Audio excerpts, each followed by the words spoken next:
బతుకుతూ ఉన్నాం, పగలతో నిత్యం రగులుతూ ఉన్నాం, నెత్తురుతోనే పరిగెడుతున్నాం, దెబ్బకు దెబ్బ కొడుతూ ఉన్నాం.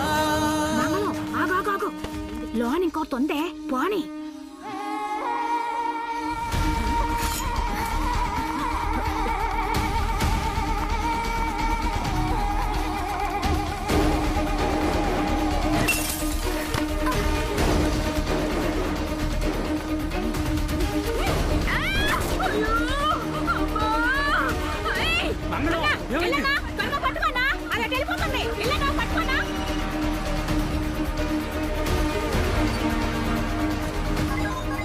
చెప్పనయ్యా, కాలేజీ నుంచి ఫోన్ వచ్చింది రవి. దేవి కనపట్లేదట. ఏమంటున్నావనయ్యా? ఆ ప్రసక్తే లేదు. బయలుదేరా.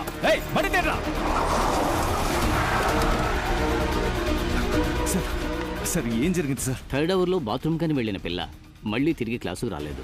శేఖర్, కాలేజ్ వెనుకున్న బడి కొట్లో అడుగు. సరే రవి. నువ్వు ఆటో స్టాండ్ అడుగు. అన్నా, అనుమానం వచ్చారా? ఇక్కడ ఎవరైనా చూసారా? లేదు. ఏం జరిగింది? ఏం చేస్తున్నారు మీరంతా? పిల్లలు చూసుకోవడం కంటే మీకు పెద్ద పనే ఉంది. ఏవై ఉండదు, నువ్వేం కంగారు పడుకో.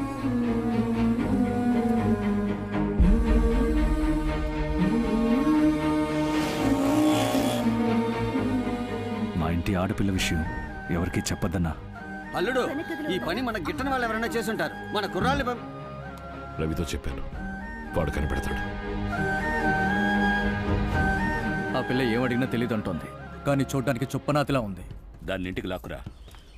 అన్న, ఇక్కడ అనుమానం వచ్చేలా ఎవరన్నా చూసారనా? రవి, కాలేజ్ పక్క రోడ్లో 3 రోజులుగా ఒక ఆటో ఆగుందంట. అందులో ఉన్నవాడు కాకినాడ వాళ్ళ ఉన్నాడంట. మళ్ళీ నీకేమన్నా తెలిస్తే కొంచెం చెప్పమ్మా. ఏమైంది లూర్దు? లింగం గ్రూప్ సైలెంట్ గా ఉన్నారంటే కొంచెం అనుమానంగానే ఉందన్న. ఎంతసేపు చెప్పిందే చెప్తావంటే?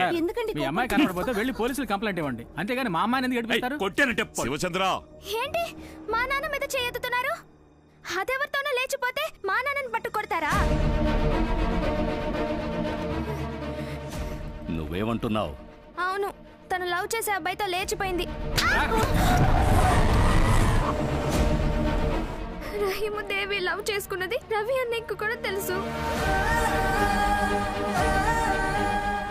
తనేమంటోంది? ఆ రోజు కాకినాడ బీచ్ లో చట్టా బట్టాలు వేసుకుని తిరగడం రవి అన్నయ్య కూడా చూశారు. రహీం లవ్ లెటర్ ఇచ్చిన విషయం మీకు కూడా తెలుసు కదా. ఎందుకురా ఇక్కడికొచ్చి తగలడ్డావు? ఆడపిల్లని అడ్డం పెట్టుకుని ఆడ్డానికి. నా కొడుకు గాజులు తొడుక్కుని జడల్లుకొని తల్లో పువ్వులు పెట్టుకోలేదురా. మీ ఇంటి పిల్ల కనపడకుండా పోలే, లేచిపోయింది. జాంపేట బాయి కొడుకుతో లేచిపోయింది. దమ్ముంటే వెళ్ళి జాంపేటలో చూపించరా.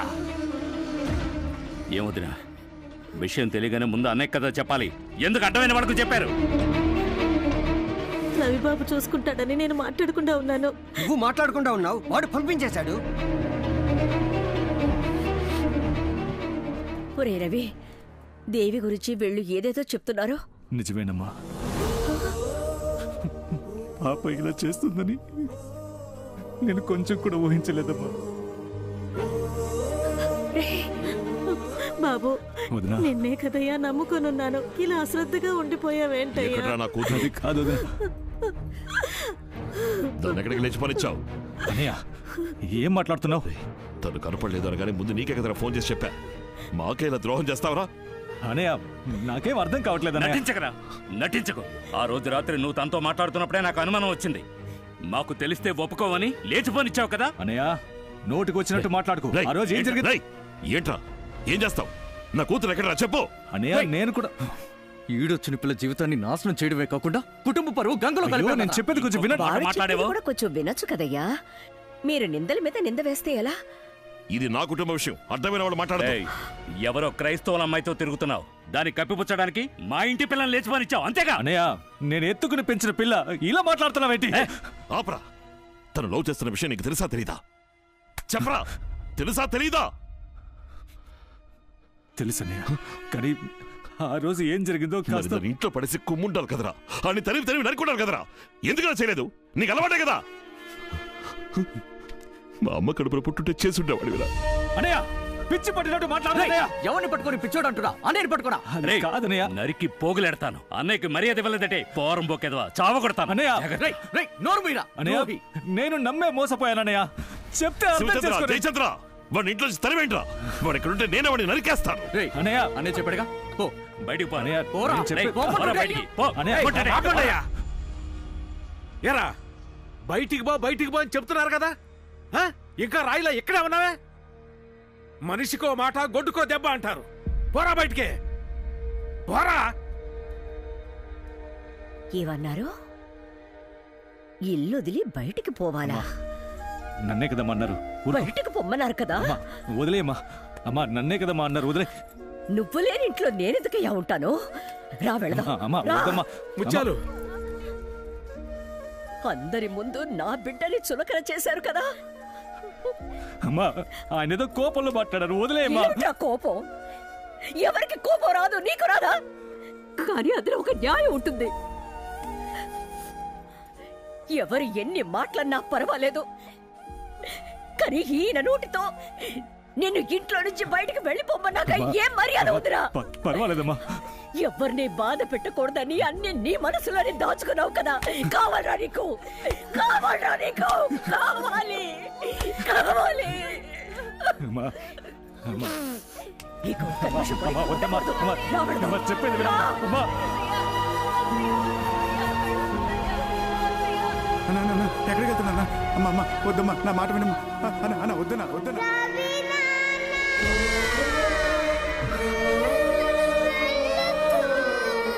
అమ్మో,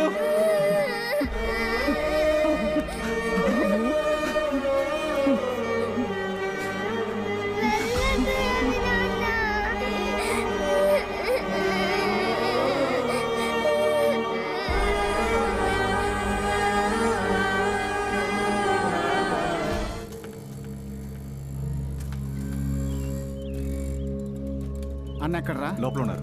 ఊరికే అన్నారా? 5 ఏళ్లకు అన్నదమ్ములు, 10 ఏళ్లకు దాయాదులు, 20 ఏళ్లకు పగోళ్ళు అని కావాలనే పగను ఊది మరీ పెంచారుగా. మామయ్య, అన్నయ్య గురించి తప్పుగా మాట్లాడకండి. కన్న కూతురు కనపడలేదన్న కోపంతో అలా బయటికి కక్కేశాడు. విషయం తెలియగానే నేనే కాస్త జాగ్రత్తగా ఉండాల్సింది. అజాగ్రత్తగా ఉండడం పొరపాటైంది. ఏది ఏవైనా తను మనింటి పిల్ల. ఎక్కడుందో ఎలా ఉందో.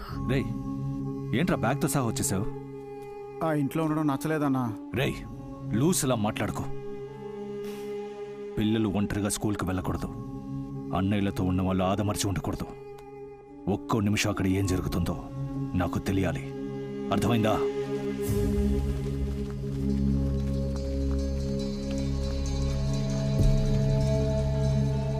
బాబు, పిఆర్వి కుటుంబం మీద మేము ఎంతో మర్యాద పెట్టుకొని ఉన్నాం. ఆ కుటుంబానికి ఇలా జరిగిందని మేము ఎంతో బాధపడుతున్నాం. అలాంటిది మా మీదకి కత్తులు కటార్లు తీసుకొచ్చారు. ఈ అబ్బాయి ఏం చేశాడో మీరు తెలిసే మాట్లాడుతున్నారా? బాబు, మా ఇంటి పిల్లాన్ని మీ ఇంటి పిల్ల లేపుకుపోయిందని మేము ఇలా గుంపుగా మీ ఇంటికి వచ్చి నిలబడితే మీకు సంకటంగా ఉండదు? మేము వెతుకుంటూ వచ్చింది మీ అబ్బాయిని కాదు, మా అమ్మాయిని. మా ఇంటి పిల్లని వెతుకుంటూ మీరు రావచ్చు కదా. అందుకని ఇంతమంది ఈ టైంలో మా ఊరికి ఎంత ధైర్యం? బాబు, నువ్వు ఊరుకమ్మా. వాళ్ళు వచ్చింది గొడవ పడ్డానికి కాదని చెప్తున్నారుగా. అందరూ వెళ్ళండి, వెళ్ళండి. అయ్యా, మీ వాళ్ళని వెళ్ళమనండి. ఇప్పుడు మీరు మాట్లాడుకోండి. అయ్యా, నా కొడుకు చేసింది తప్పేనయ్యా. పాపిష్టోడు. మీ కుటుంబ పరువు తీశాడయ్యా, క్షమించండి అయ్యా. అవునయ్యా. మా పిల్ల మాకు కావాలి. హక్కును చేర్చుకుని ఆదరించారో నరికి పోగులు పెడతాను. కింద పడేసి కొమ్మంట్రా, ఆడే నిజం చెప్తాడా? సరే బాబా, రవి వచ్చాడు, మాట్లాడదాం. అన్అఫీషియల్గా అన్ని చోట్ల వెతికేశాం. మీరు కంప్లైంట్ ఇచ్చారంటే కొంచెం. వద్దు సార్, అన్నయ్య బాధపడతాడు. రవి, వీళ్ళందరూ వాడితో చదువుకునే అబ్బాయి. వీళ్ళు ఆ ఊరోళ్ళు. వాళ్ళిద్దరూ లవ్ చేసుకుంటున్నారని మాకు తెలుసన్నా, కానీ లేచిపోతారని అసలు అనుకోలేదు. నమ్మన్నా. ఏంట్రా అందరూ మౌనంగా ఉన్నారు? ఇంతమంది చదువుకుంటున్న కాలేజీలో ఏ ఒక్కరికి తెలీదా? ఏం సార్, మీ పిల్ల చేసిన తప్పుకి మమ్మల్ని ఇలా ఖైదీలో నిలబెట్టారా? ఆ గాడిదలిద్దరూ ఇక్కడే చదివారుగా. నిన్ను కాకపోతే ఇంకే గాడిదని అడగాలి. ఇదిగో, ఒకరికొకరు బాగా మాట్లాడుకోండి. రేపు ఉదయం వచ్చినప్పుడు ఇదే సమాధానం వస్తే ఏ ఒక్కరిని వదిలిపెట్టను. ఏమండి, ఏమైందండి? ఏమవ్వాలి? ఇంకా ఏమవ్వాలి? పరువు పోయింది, మర్యాద పోయింది, అన్నీ పోయాయి. ఏం చేస్తున్నారండి? ఏం చేస్తున్నారండి? మీరు చెప్పండి. మధుర, అన్నయ్య, మధుర, అన్నయ్య. ఇదిగో